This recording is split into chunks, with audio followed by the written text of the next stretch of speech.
start paying. It's time to start paying. It's time to start. Never know I'm coming.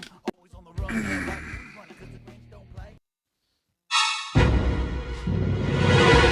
Hey, I'm your boy bGrynch, and welcome to I'll Just Say It, coming to you now from Anarchy Media Television over from Spotify Videocasts. That's right. This is the first show that we're doing on Anarchy Media Television. We've done 27 Spotify shows, Spotify Videocasts, and now we're here doing, we're not with Spotify anymore. So we're here happy to be on Anarchy Media Television, along with Anarchy Media Presents and other fascinating bGrynch shows. But this is the show where it's not so much funny as it is where reality isn't sugarcoated and filters don't exist. So just so you're aware, there are no governors on the Voice of the Voiceless. That's me, your boy bGrynch. And I'm going to hand you the truth like nobody else can or will. So let's get started, shall we? Today, we're going to discuss Sean Puffy Combs, known as P. Diddy, founder of Bad Boy Records, a clothing line, and some television channel. And it's turning out that it's being found that he's a power-mad, homosexual, full-time pedophile, and he's possibly a conspirator to murder. Yeah. Oh, and a women beater. That's right. He beats fucking women. Yeah. We're going to get into the information that's been released up until today, but mind you, there very well could be more information about the sick and twisted freak-off hosting, man-boy, kid-loving, fucking creepy-ass fuckface. That may surface within the next couple of days or weeks, because every day someone else is coming out of the woodwork, spilling the beans on this fucking motherfucker. That's right. And the information I'm going to let you in on was released by people within the Diddy camp that had firsthand eyewitnessing recollections about the things that they saw, much like Puffy's own head security guard and his personal bodyguard that is spilling the fucking beans about what he went through and what he witnessed and saw. So I'm just going to throw in, besides the power-hungry homosexual pedophile and women-abusing multimillionaire, yes, it is possible that it may be found in the coming weeks he may have been a conspirator to murder. But that's my allegation, the conspirator to murder, because you see, Tupac and Biggie Small's death, I personally have a feeling that Puffy was behind that. And Kim Porter, the ex-girlfriend of Puff Daddy. Yeah, man. She would take an ass beating every now and again. She was killed. But see, the thing is that she wasn't exactly killed. Right before she was about to let release a tell-all book about, you see, the gay sex and the name of the dudes that he would have gay sex with and the STD that he gave Usher, she just so happened to have died of pneumonia. Coincidentally, right before the release of the book. It's crazy. He beat the shit out of his girlfriend, Cassie.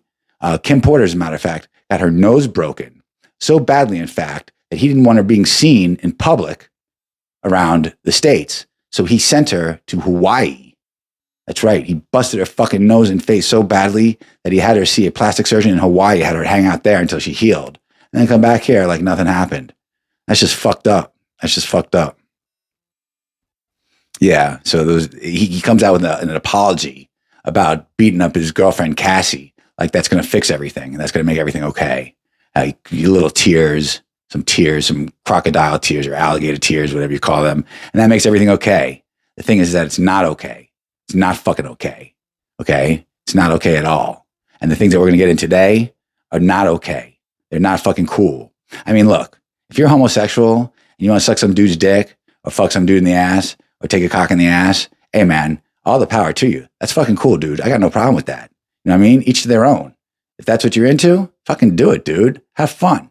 But the thing is that he was utilizing his power with up-and-coming rappers, singers, and actors, even comedians, to have homosexual sex with, not against their will. You see, because the thing is that he would like trade them the power and success in trade of homosexual sex acts and sucking some Diddy cock and taking some Diddy cock in the old pooper. It's fucking crazy, man. And the names that I'm going to tell you guys that were involved in this, you're going to fucking shit. But before I get into that, his bodyguard, his personal head of security, we're going to get into the first name, made an account about Ja Rule. This was the first thing that was witnessed by somebody that showed the possibility that there was something fucking foul going on within the Diddy camp. You see, Diddy and Ja Rule were at a hotel with the bodyguard, and he was instructed to not let anybody in by Diddy. As him and Ja Rule, they went to the bedroom and locked themselves in the fucking bedroom. Now, there was a knock at the door, and it turned out to be Ja Rule's cousin. And the cousin said to the bodyguard, he said, "I'm coming to pick up Ja Rule." And, excuse me, the bodyguard said, "No, you're not, because they are not getting interrupted right now. I was instructed not to let anybody in." The cousin said, "I'm fucking coming in there. And I'm going to fucking grab my fucking cousin." And the thing is that the bodyguard said that Jesus Christ will have to take the air out of my body and soul before you get in this fucking room. So the cousin bum rushed him. And with all the ruckus, that's when Diddy and Ja Rule came running out of the fucking bedroom naked and towels with towels wrapped around them. Now, it's kind of weird. You know what I mean? Of course, it could have been totally normal if one of which was washing the other one's back in the shower, because that happens, right? You need your back washed. Sometimes it's hard to wash your back by yourself. So you get a buddy in there to wash your back with you. Not that I've never really done that before, but I can see it happening, right? I mean, having your buddy wash your back for you, and then you're both wet, so you both have to dry off and come out of the room in towels. I don't fucking know. What do I know? I don't know fucking nothing. Yeah. Ja Rule was up in there, or got up in there, or had been up in there, or was gotten up in there somehow or another. Ja Rule, yeah. Eminem ended his career. But Diddy utilizing his power for up-and-coming rappers, singers, and actors, and even comedians. Even fucking comedians. You see, the thing is that Combs was, he was into a little bit of everything. And he wanted everybody to know it. So what he did was, he even recruited 101 comedians to do a show called The Bad Boys of Comedy. So what I'm thinking is what he would do is he would, like I said earlier, he would trade sex acts for power and success. These guys would, and women too, would have to do these things that he would say in order for them to be signed a contract from Diddy. And it's fucking crazy, man. It's fucking crazy. The feds even did an 11-year investigation that started back in 2013.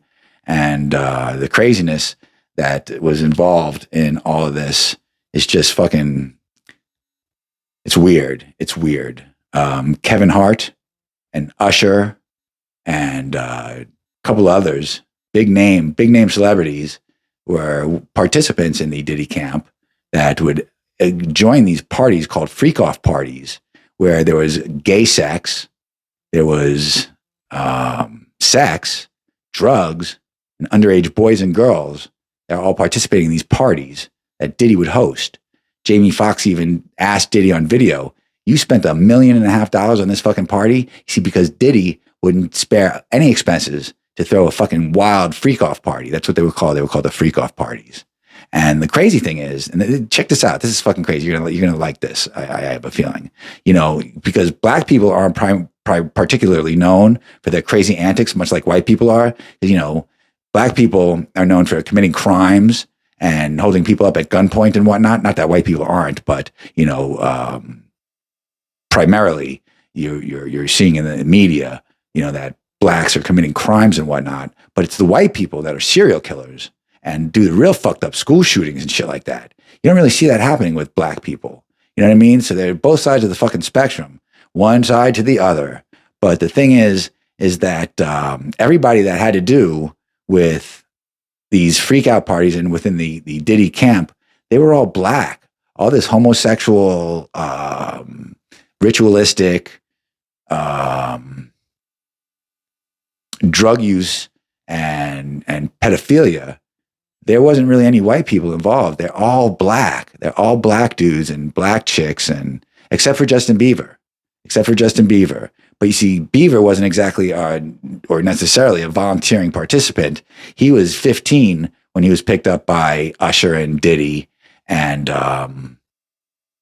unfortunately, I think that he was actually sodomized and played with and made to do things that he didn't want to do in exchange for his success.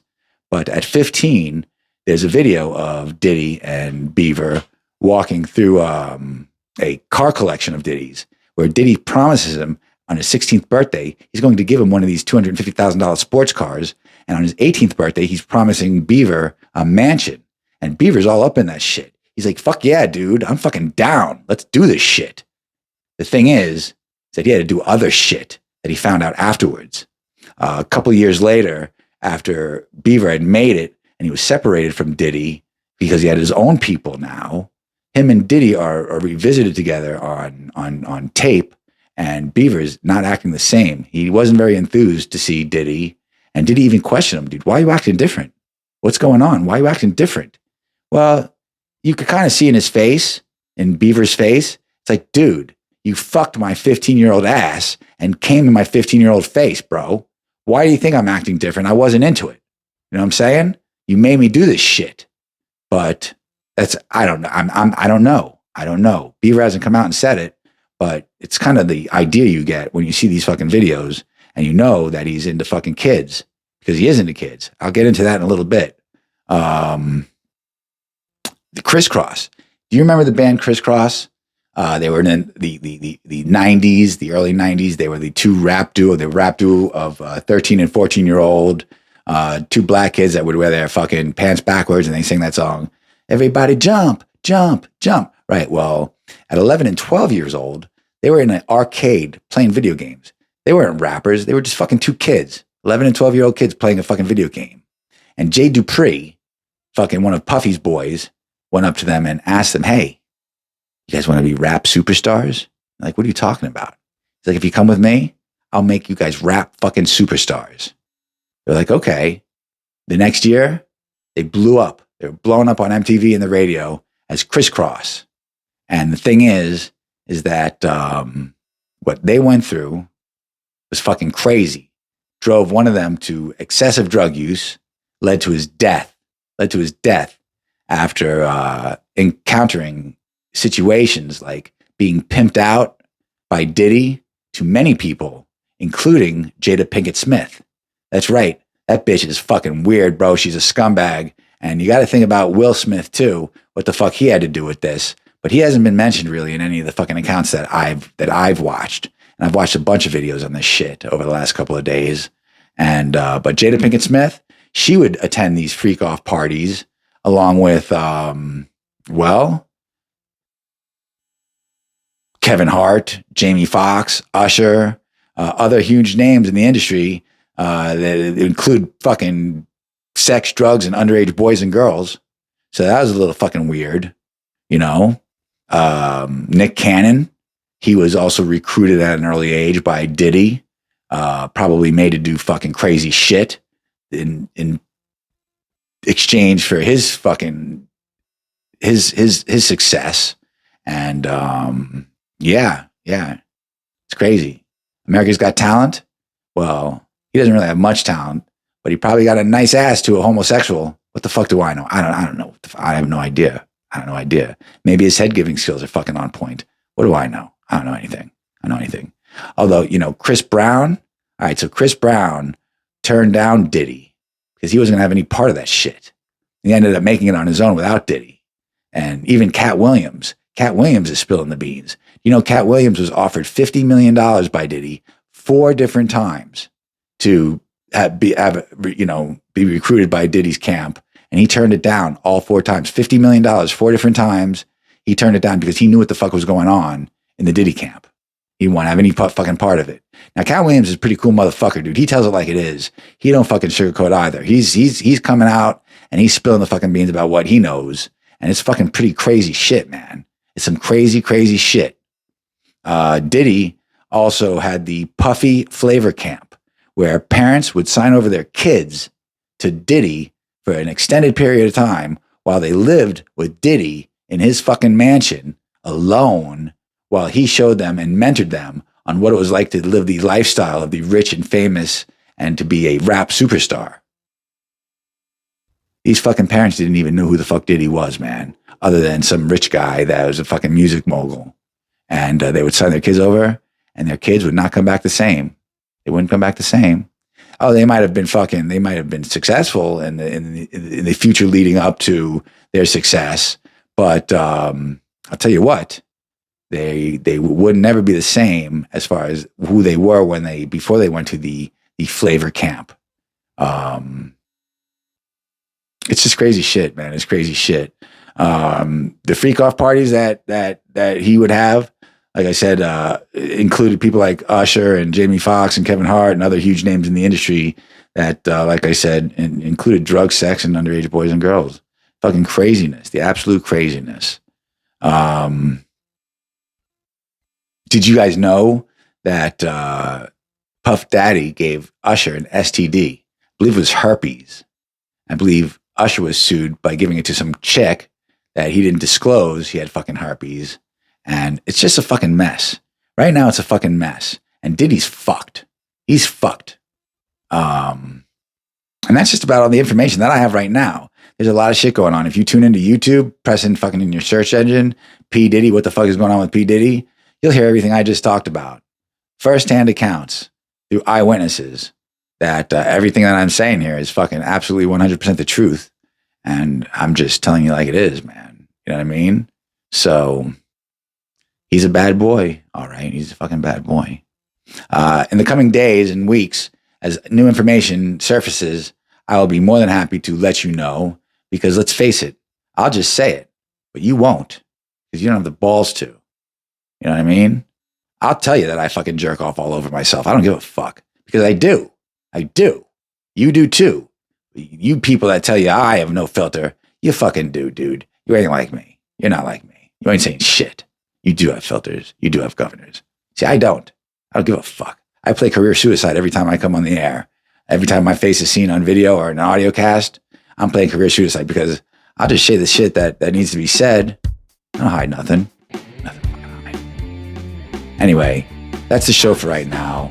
As I said, as new news comes in on Facebook and on Anarchy Media Television in 4K, I will let clippets and snippets and segments and reels out with new information that I find out about what's going on within the Puff Daddy situation. So I want to thank you for tuning in. That's all I got right now. Peace, love, and anarchy. And just remember, guys, keep it real. Love each other. And peace. Thanks for tuning in, guys. This was I'll Just Say It with your boy bGrynch. You guys have a great fucking day.